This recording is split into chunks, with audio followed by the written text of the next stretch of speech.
आज के इस बहुत ही अहम और इनकलाबी इंतखाबी जलसे के सदर बावकार डाइस पे तशरीफ फरमा हमारे हैदराबाद से आए हुए इस जलसे को खताब करने और एमआईएम की तहरीक को तवानाई बख्शने के लिए आए हुए जनाब भाई मंजूर साहब, बम्बई से आए हुए हमारे रफ़का और मुख्तलिफ मकामात से एमआईएम के जिम्मेदार साथियों,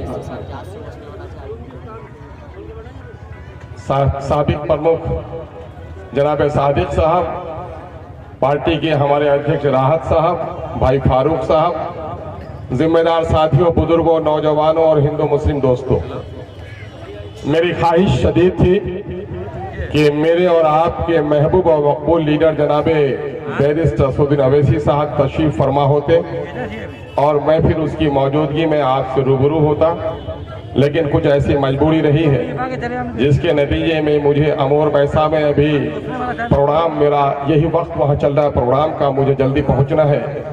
भाई जनाबी इजहार साहब ने आज खबर दी कि प्रोग्राम है और आपको आना है, तो मैंने अपने प्रोग्राम को मुलतवी करके यहाँ हाजिरी देना जरूरी समझा। भाइयों, मेरे पास अल्फाज नहीं हैं कि मैं जनता कन्हैया बारी और इसके अतराफ के लोगों का कैसे शुक्रिया अदा करूं। मुझे वो तारीख याद है जब मैं जिला परिषद का मेंबर बनकर आया और जनाब तस्लीमुद्दीन साहब हम सबों के सियासी लीडर, उस वक्त जब एमएलए के टिकट के सिलसिले में बहुत सारे दावेदार थे, तो उस दावेदारी को ताकत पहुंचाने के लिए हमारे जनता कन्हैया बारी और अतराफ के हमारे दोस्तों ने और आम लोगों ने जो एहसान हम पर किया है, तस्लीमुद्दीन साहब को ये कह कर कि अख्तरुल ईमान को टिकट दीजिएगा तभी हम लोग जिताएंगे। यकीनन है कि आज मैं जहां हूं, जहां कहीं हूं, बिहार की सियासत में जो खाकसार का कुछ भी नाम है या जनाब बैरिस्टर असदुद्दीन अवैसी साहब के सियासी दामन से अगर मेरी वाबस्तगी है, तो आप तमामी हजरात का बड़ा एहसान और करम है जिसका मैं शुक्रिया अदा करता हूं। मेरे भाई और बुजुर्गों, कौमों की जिंदगी में इनकलाबात आते हैं और कौमों की जिंदगी में कभी कभी अदबार से भी उन्हें दो चार होना पड़ता है। आज़ादी के 72-73 सालों के अंदर में हमने सियासत में ज्यादा खोया है, पाया कम है। खोया इसलिए है हमने कि हमने दूसरों की क़यादत पर यकीन की और अपनी क़यादत को उभरने नहीं दिया। जिनके साथ चलते रहे, जिनको भाई एमआईएम के वर्कर हमारे बड़े डिसिप्लिन है भाई, यहाँ पर डाइस से जो कुछ कहा जा रहा है उस पर अमल कीजिए। डाइस भी आपका है, बाहर की जमीन भी आपकी है और अल्हम्दुलिल्लाह कोचा धामन आपका है, कोचा धामन के लोगों ने तय कर दिया है। मेरे भाइयों, जिसके साथ हम चलते रहे, अपने कंधे पर बैठाकर उसको इख्तिदार की कुर्सियों तक पहुंचाते रहे, लेकिन हुआ यह है कि मेरे कंधे पर पांव रखकर कांग्रेस पार्टी और दूसरी ऐसी जमातों ने जिन्होंने इख्तिदार पर कब्जा किया, लेकिन इख्तिदार की कुर्सी पर पहुंचने के बाद मेरे कंधे का एहसान उसे याद नहीं रहा। नतीजा यह है कि इन 72-73 सालों की आजाद हिंदुस्तान की तारीख ये कहती है कि लाल किला की फसील में बैठने वाली वो मुस्लिम मिल्लत, ताजमहल का हुस्न बख्शने वाली वो मुस्लिम सल्तनत, आज उनके आल औलाद की हालत इस मुल्क में दलितों से बदतर हो गई है। और किसने किया ये बदतरीन सूरत हाल? उसके जिम्मेदारों को तलाश करने का जो बेहतरीन मौका है वो इलेक्शन है। इलेक्शन न ताश के पत्तों का खेल है, न मोबाइल का गेम है। दरअसल ये अमानत है, जिस अमानत को अहले अमानत के हवाला करना हमारी और आपकी जिम्मेदारी है। हमने पिछले दिनों जनाब तस्लीमुद्दीन साहब के बाजू को ताकत बख्शी तो सीमांचल पर नया इनकलाब आया और आपने इस अजीज को बार बार 3 बार एमएलए बनाया है, तो मुझे फख्र के साथ ये बात कहने की इजाजत दे दीजिए। और मैं समझता हूं कि मेरी नस्लें भी शर्मिंदा नहीं होंगी कि मैंने कोचा धमन का नाम कहीं सरनगू नहीं किया, बल्कि पटना में जाकर कोचा धमन को एक नया तारुफ दिलाने का काम हमने किया है। आपका दिल उस वक्त चौड़ा हो जाता था जब आप सुनते थे कि आज असेंबली में अख्तरुल ईमान ने हाई स्कूल की बात उठाई, आज अख्तरुल ईमान ने बिजली की बात उठाई, महानंदा और कनके की बात उठाई, ग्रामीण सड़कों को पीडब्ल्यूडी में तब्दील करने की बात कही, नदियों पर बांध कर बनाने की बात कही, पुलिस के जुल्म के खिलाफ आवाज उठाई, दलालों की दलाली के खिलाफ आवाज उठाई, अलीगढ़ की तहरीक की आवाज उठाई, टीचरों के मसाइल को उठाया, मदरसों के मसले के लिए लड़ाई लड़ा, उर्दू जबान की लड़ाई लड़ी, शिर्क से बचाने के लिए सूरज नमस्कार के खिलाफ लड़ाई लड़ी। तो कोचा धामन के हिंदू मुस्लिम का सीना चौड़ा हो जाता था कि मेरा बेटा जाकर पटने में हमारी नुमाइंदगी कर रहा है। लेकिन पिछले 5-6 सालों से मैंने आपको खो दिया, आपने मुझे नहीं खोया। मां से बिछड़कर एक बेटा अगर दिल्ली और पंजाब जाता है, मां से बिछड़ता नहीं है, बूढ़ी मां की दवाई के लेकर जाता है। अगर अपने घर से एक बेटा जाकर नदी में डुबकी लगाता है, अपने खानदान के लिए मछली मारने जाता है, तो बेटा बिछड़ता नहीं है बल्कि अपने खानदान का खादिम होता है। मैं राजद में नए लोगों में अच्छे मकाम पर था, लेकिन राजद की कुर्सी को मिल्लत के खातिर छोड़ा था। और जब मुझे उस वक्त एहसास हुआ कि जदयू ने मुझे टिकट दिया है और मुझसे ये भी यकीन दिलाया है कि अगर आप हार भी जाओगे एमपी का इलेक्शन तो मैं तुम्हें वजीर बनाऊंगा, लेकिन जब अख्तरुल ईमान की आंखों ने यह देखा कि ये नीतीश कुमार बज़ाहिर तो भाजपा से अलग हो गया है, लेकिन गांव की बदचलन औरत की तरह तलाक के बावजूद भी उनसे उनका रिश्ता बाकी है, तो अख्तरुल ईमान ने जूते की ठोकर पर उसके टिकट को फेंक देने का काम किया।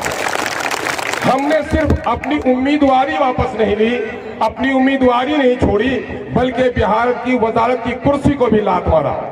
ईसार और कुर्बानी ये जुमला बोलने में बड़ा आसान है, लेकिन देना बड़ा मुश्किल है। हम दलालों के उन बच्चों को कहना चाहते हैं जिनको ईसार और कुर्बानी का मफहूम समझ में नहीं आता। नीतीश कुमार ने कहा था, पलटू जी ने कहा था कि मर जाऊंगा मिट जाऊंगा, बीजेपी में नहीं जाऊंगा। तो आप तमाम तर लोगों को 2015 में यकीन हो गया था कि अख्तरुल ईमान हार जाए कोई गम नहीं है, लेकिन बीजेपी को हराने के लिए इस वक्त गठबंधन का साथ देना जरूरी है। मैंने आपके फैसले का एहतराम किया और नीतीश कुमार को जिताया। ये सरजमीन, यहाँ की मिट्टी को भी अगर कुदरत आवाज दे तो शायद ये कन कन पुकार पुकार कर आपको दोहरा कर वह बात सुना सकती है कि मेरे और आपके कायद, हिंदुस्तान में मजलूमों के कायद जनाब बैरिस्टर असदुद्दीन अवैसी ने कहा था, क्या कहा था कि कोचा धामन के भाइयों गलती मत करना, मैं नीतीश कुमार के डीएनए से वाकिफ हूँ। मछली पानी के बगैर जिंदा रह सकती है, लेकिन नीतीश कुमार आरएसएस के बगैर जिंदा नहीं रह सकता है। और 2 साल की मुद्दत भी नहीं गुजरेगी कि ये गठबंधन को छोड़कर निकल जाएगा। मैं जनाब बैरिस्टर असदुद्दीन साहब की बसीरत को सलाम करता हूं कि उन्होंने 2 साल की पेशीनगी गोई थी और 18-19 महीने में ही बीजेपी के गोद में जाकर नीतीश कुमार बैठ गए। सच्चाई है या नहीं है? जब बीजेपी के गोद में बैठ गया, अख्तरुल ईमान को अंदेशा था कि बीजेपी से नीतीश कुमार सांठगांठ कर रहा है, तो उसके टिकट को लात मार दिया। लेकिन आपके कोचा धामन का वो बेटा जिसने देखा कि नीतीश कुमार भाजपा में जा चुका है, तो भाजपा का तलवा चाटने लगा, आपके साथ खड़ा नहीं हो सका उसके हिसाब करने का वक्त।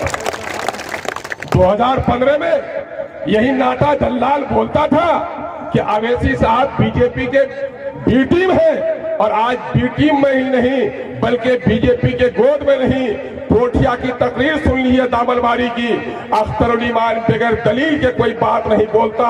ये नटवा दलाल वहां कहता है कि मोदी के हाथ को मजबूत करो, मोदी के हाथ को मजबूत करो। कोचा धामन के लोगों, ऐसा नालायक बेटा जिसकी बाबरी मस्जिद तोड़ी गई, गुजरात में जिनकी माओ बहनों की इज्जत और आबरू मोदी के हुकूमत में लूटी गई, वो कहेगा मोदी का हाथ मजबूत करो, यानी मेरी माओ बहनों की इज्जत उठवाओ। जो अपने कौम का गद्दार हो सकता है, कौम का कभी लीडर नहीं हो सकता है, कौम का कभी लीडर नहीं हो सकता है। जालिमों का तरफदार, रोड में ट्रक छेकने वालों का तरफदार और हामी, टीचर बनकर तालीम का दुश्मन और जहालत का अलंबरदार, चाल चलन से ठेकेदार, और वो आदमी बन जाएगा आपका चौकीदार, आपका मोहसिन कभी नहीं बन सकता। लोगों, जब से जदयू का ये लीडर जीता है, तब से आपके कोचा धामन किशनगंज में इन्होंने गलत लोगों को परवान चढ़ाया है। चोरों की दलालों की पैरवी की है, हमारे अच्छे खासे नौजवानों को रात में ट्रकों को लूटने के लिए उसने सबक सिखा दिया है। पटने में जाकर बीजेपी के हाथों में बिक जाता है। शर्म आए उसको कि एनआरसी किसका कानून। मौलाना असराउल हक कासमी साहब को कुर्बानी देकर अख्तर उल ईमान ने जिताया था और कांग्रेस ने उसको तलाक के मामले में बोलने की इजाजत नहीं दी थी। अख्तर उल ईमान सच बात कहता है और आज गठबंधन से सवाल करता है कि लालू जी के और कांग्रेस के लोग जवाब दें कि जब मौलाना असराउल हक साहब जब हिंदुस्तान के आईन के मुताबिक इस मुल्क में सब मजहब को बराबर की आजादी है तो तलाक का कानून मेरे कुरान का कानून है और कुरान के कानून पर जब पाबंदी लग रही थी तो जिस कांग्रेस पार्टी ने हमारे मौलाना को बोलने नहीं दिया उस गठबंधन के किसी भी इंसान को मेरी बस्ती में बोलने की इजाजत नहीं होगी। ये तय करना पड़ेगा। मेरे भाइयों, आप देख रहे जदयू का किरदार एनआरसी के मामले में। आप सड़कों पे 3-3 महीने तक धरना दिया। दिल्ली की बर्फ को जम पत्थर बना देने वाली ठंडी रात में हमारी 80-80 साल माएं बैठी हुई थी। वो यही कहती थी कि जान देना है तो दे देना है लेकिन अपने नस्लों को एनआरसी की तलवार से बचाना है। एनआरसी का कानून अगर नीतीश कुमार वोट नहीं देता तो एनआरसी का कानून पास नहीं होता। नीतीश कुमार अगर वोट नहीं देता तो तलाक का कानून पास नहीं होता।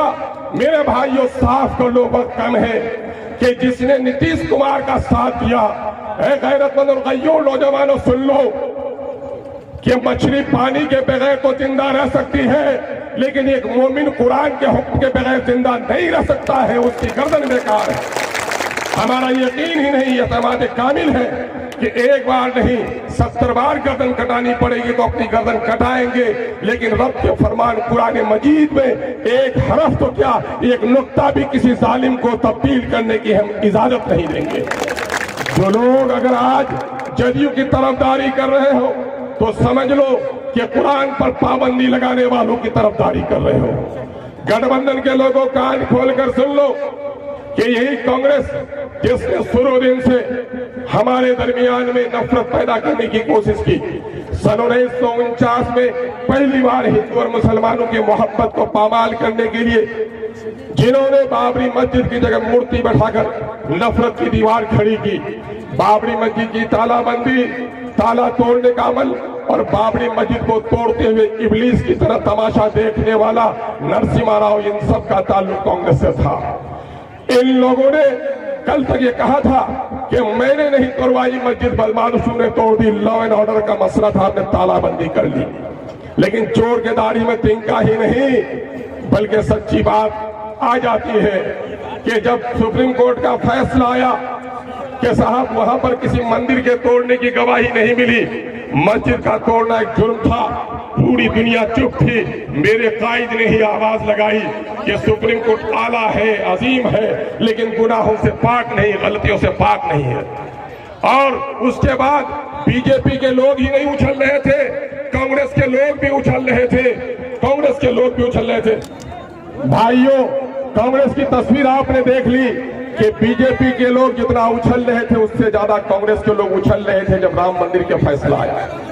और आज उसका पय्यन सबूत कांग्रेस के लोगों ने दे दिया कि जहां बीजेपी के लोग ईंट की दीवार खड़ी कर रहे हैं वहीं कांग्रेस के लोग चांदी की दीवार खड़ी कर रहे हैं। गठबंधन के लोगों जवाब दो, मेरे इबादत खाने पर बुत खाने की तामीर का साथ देने वाला हमारे वोट का हकदार नहीं हो सकता है। लालू प्रसाद जवाब दो।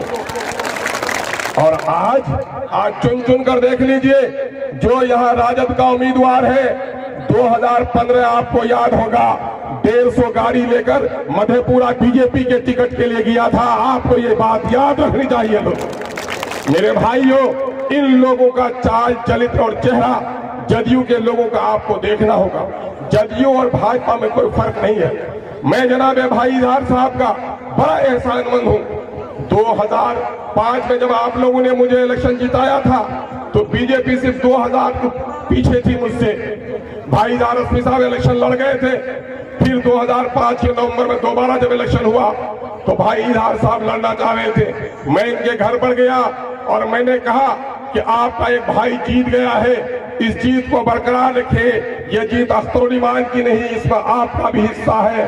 तो भाई धारस्पी साहब ने कहा, अख्तर साहब मैं आपके खातिर कुर्बानी देता हूं, मैं जब तक आप इलेक्शन लड़िएगा मैं नहीं लड़ूंगा। और अल्हम्दुलिल्लाह जब भी उसके बाद में इलेक्शन लड़ा, पार्लियामेंट का इलेक्शन लड़ा, हर जगह कदम ब कदम ये शख्स हमारे साथ रहा। पार्लियामेंट के इलेक्शन में मैं जीतने के कगार पर था। कोचा धमन के मेरे भाइयों बुजुर्गों, मैं आपके एहसान को फरामोश नहीं कर सकता, मैं आपके एहसान को फरामोश नहीं कर सकता कि आपने 30 पंचायतों में मुझे 68,000 से ज्यादा वोट दिया है। 68,000 से ज्यादा हमें आपने वोट देकर जिताया।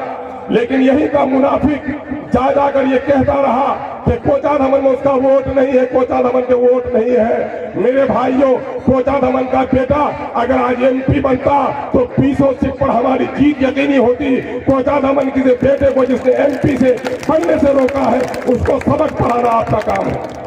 एक किस्म का ताली बजावन तुमरा आते जदियो भाजपा का लाल है ताली ना बजाओ को दलालों का गाल लाल कर दो, नफरत की और अदावत की तीर को मरोड़ दो। जिन लोगों ने रोशनी की जगह तारीकी फैलाई है, ऐसे चिरागों को बुझा दो जिसमें रोशनी नहीं है, ऐसे पंजों को मरोड़ दो जिसमें नफरत का पैगाम है। अमन और आस्ती के पैगाम को लेकर आगे बढ़ो।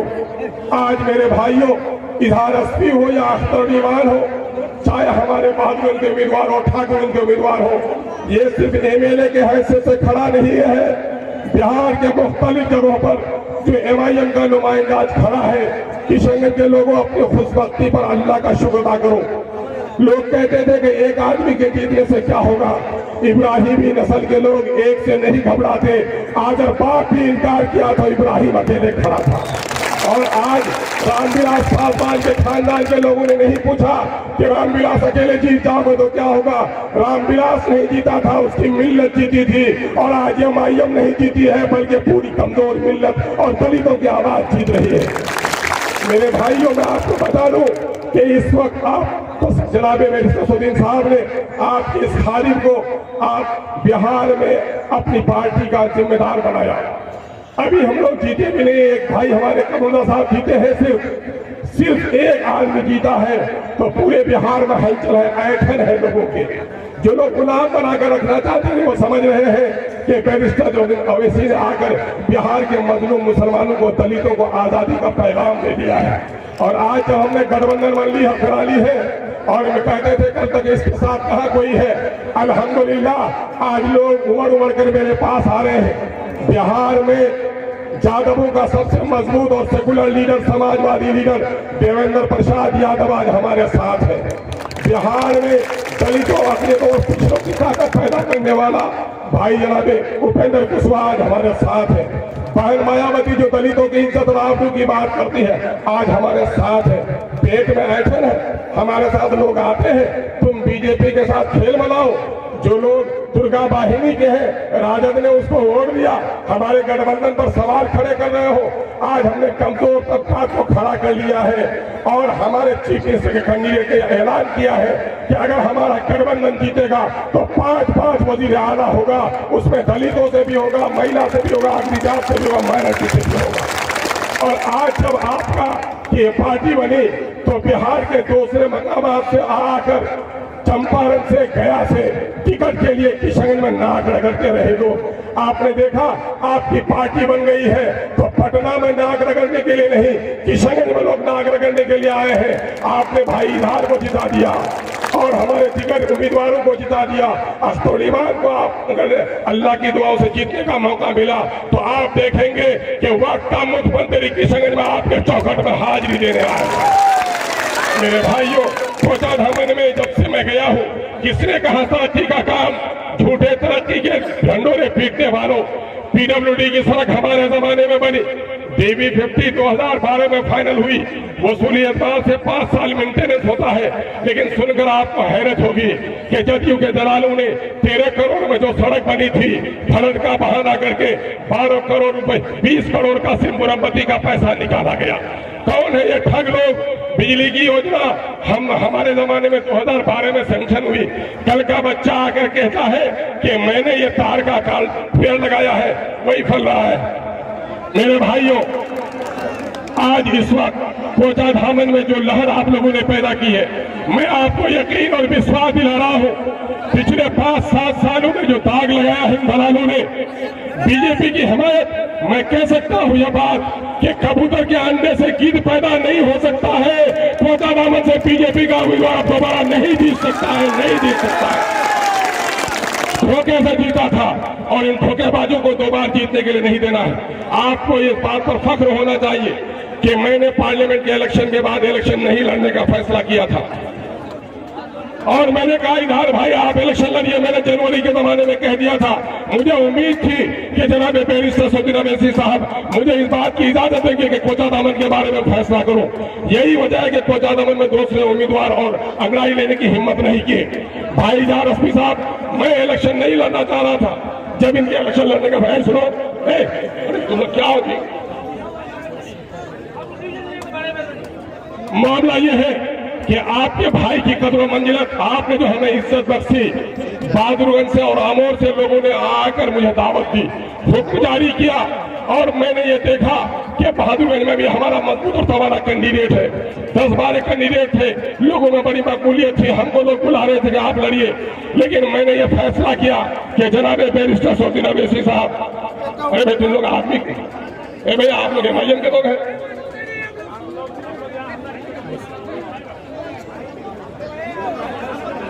जिनको हल्ला करना कीजिए, हल्ला करो।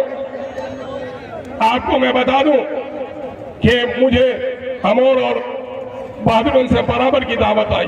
कुछ लोगों ने कहा कि ठाकुरगंज साहब लड़िए, मेरे पार्टी के लीडरों ने कहा कि आपने कोचा दामन में फैसला करने में जल्दी कर दी। मैंने कहा नहीं, मैं उन लोगों में नहीं। कुछ लोग ये कहा कि आप अपने खानदान से किसी को उम्मीदवार क्यों नहीं बनाए। मैंने कहा सियासत में खानदान नहीं चलता, अहलियत चलती है।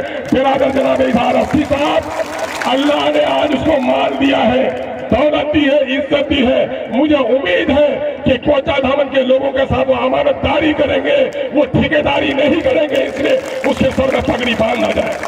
भाइयों, मैं अमोर आज गया हूं, क्यों गया?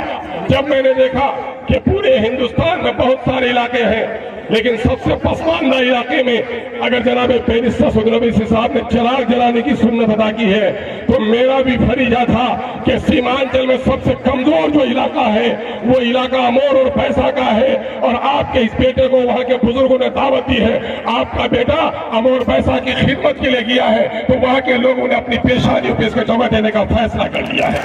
यह आपके लिए खुशबख्ती की बात होगी कि आपका बेटा दूसरी जगह के अंधेरे में जाकर चिराग जलाए और वहां के लोगों का खिदमत करे। मेरे भाइयों, पूरा बिहार टकटकी बांध कर सीमांचल की तरफ देख रहा है और सीमांचल का जो फैसला होगा, बिहार की तकदीर और तस्वीर बदले न बदले, सीमांचल की तस्वीर को जरूर बदल कर रख देगा।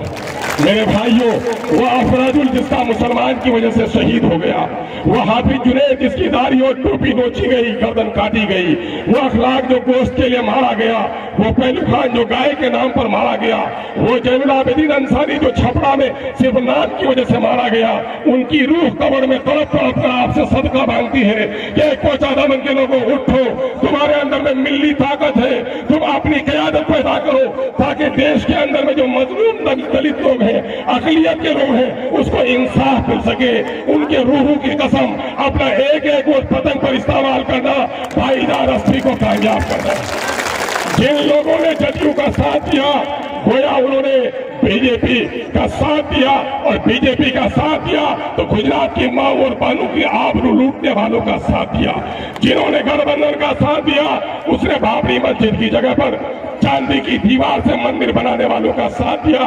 और मुझे कोचा दामन के लोगों, आप पर यकीन ही नहीं, विश्वास है, कामिल एतमाद है कि आपने हमेशा सीमांचल में अच्छा फैसला किया है।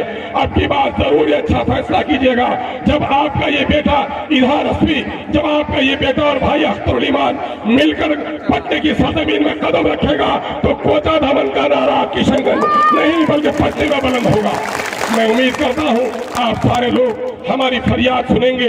एमआईएम के उम्मीदवार जहां जहां खड़े हैं, अपने दोस्तों को, अपने रिश्तेदारों को टेलीफोन कीजिए, 1 दिन वक्त लगाकर ठाकुरगंज, बहादुरगंज, किशनगंज, अमौर का, जहां चौकी का दौरा कीजिए। मुझे बड़ा फख्र हो रहा है कि 2015 में जब मैं इलेक्शन लड़ रहा था, जनाब तस्लीमुद्दीन साहब से मेरा वक्त इख्तलाफ हुआ था, क्योंकि वो जदयू में गए थे और मैं रोक रहा था कि सर जदयू में मत जाइए, भाजपा के साथ बैठी हुई है। वो चले गए और मैं राजद में रह गया था, इख्तलाफ हुआ। लेकिन 2015 में वो दूसरी पार्टी में थे। जब मैं इलेक्शन लड़ रहा था और बैरिस्टर सदन अवैसी साहब आए तो जनाब तस्लीमुद्दीन साहब ने मुलाकात की तमन्ना की और मुलाकात करके उन्होंने जनाब बैरिस्टर सदन साहब की हौसला अफजाई की और यही जनता के चौराहे पर गवाह हो लोगों कि जनाब मरहूम तस्लीमुद्दीन साहब ने अख्तुल ईमान की हिमायत की। लोगों ने कहा दूसरी पार्टी में अख्तुल ईमान की हिमायत कर रहे हैं? कहा हाँ, अख्तुल ईमान मेरा शागिर्द है। और बैरिस्टर सदन अवैसी के बाप जनाब सलाहुद्दीन अवैसी को हमने शेर की तरह पार्लियामेंट में दहाड़ते हुए देखा है।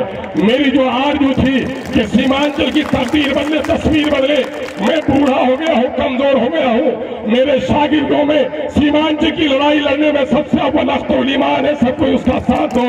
और मुझे उम्मीद है कि बैरिस्टर सदन अवैसी साहब सीमांचल में कदम रखे हैं तो सीमांचल की तकदीर और तस्वीर बदलेगी, इस पार्टी का साथ दो। उनकी ये दुआ अख्तुल ईमान के लिए ही नहीं थी बल्कि अल्लाह का करिश्मा हुआ है। दुआओं की कबूलियत में देर लग सकती है, दूरी बहुत ज्यादा नहीं हो सकती है। और आज अल्हम्दुलिल्लाह मैं समझता हूँ कि जनाब तस्लीमुद्दीन साहब के रूह को भी तस्कीन होगी कि अख्तुल ईमान सिर्फ उनका शागिर्द ही नहीं बल्कि उनके कोख का बेटा शहनवाज MLA जो कि हाथ भी आज MIM का परचम लहरा रहा है और एक नया इनकलाब आ रहा है। हम उम्मीद करते हैं जनता के लोगों, जनता से जब भी हवा चली है, दूर तक चली है, देर तक चली है और बड़ी पाकी और ठंडी हवा चली है। यही जनाब उबैदुल्लाह खान आज़मी ने कहा था, ए मुसलमानों, मेरे इलेक्शन में आए थे, याद होगा, तुम इस बात पर लड़ रहे हो कि तहरीमा सीने पर बांधोगे कि जेरे नाप बांधोगे। अरे नादान मुसलमानों, तुम्हारी गर्दन बचेगी तब तो तू तहरीमा बांधेगा। अपनी गर्दनों को बचाने के लिए सिपाही का साथ दे दो। मैं उम्मीद करता हूँ कि पिछले इलेक्शन में आपने देखा मौलाना मोहम्मद मुंगेरी साहब ने हमारी पूरी पुरजोर हिमायत की, वली मोहम्मद रहमानी साहब। आपने देखा है कि मौलाना उबैदुल्लाह खान आज़मी साहब ने बारहा हमें अपनी दुआओं से नवाजा है। आपको मालूम है जनाब खालिद सैफुल्लाह रहमानी साहब ने बड़ी दुआओं से नवाजा है MIM को। आपको मालूम है जनाब किबला मौलाना मुफ्ती मोतीउर रहमान साहब रिजवी पिछला ने भी MIM की हिमायत का ऐलान किया है पिछले दिनों, आपको याद होगा। आज देवबंदी और बरेली सारे झगड़े खत्म हो गए हैं। मेरे दलित भाइयों से मैं अपील करूंगा कि कोचा धामन की एक कश्ती है जो डगमगा रही है। अगर ये कश्ती गरक होगी तो कोचा धामन वासियों सब डूबोगे। ये कश्ती अगर किनारे लगेगी तो सब पार हो जाओगे।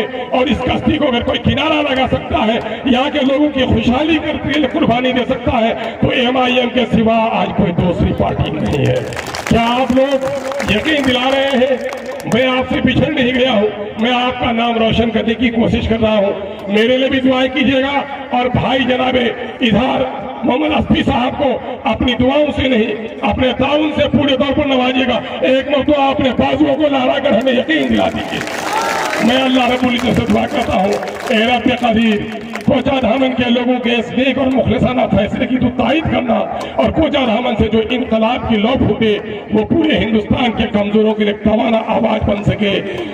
जय मीम, जय भीम। जनाबे बैरिस्टर सदन अवैसी साहब जिंदाबाद, भाई जिंदाबाद।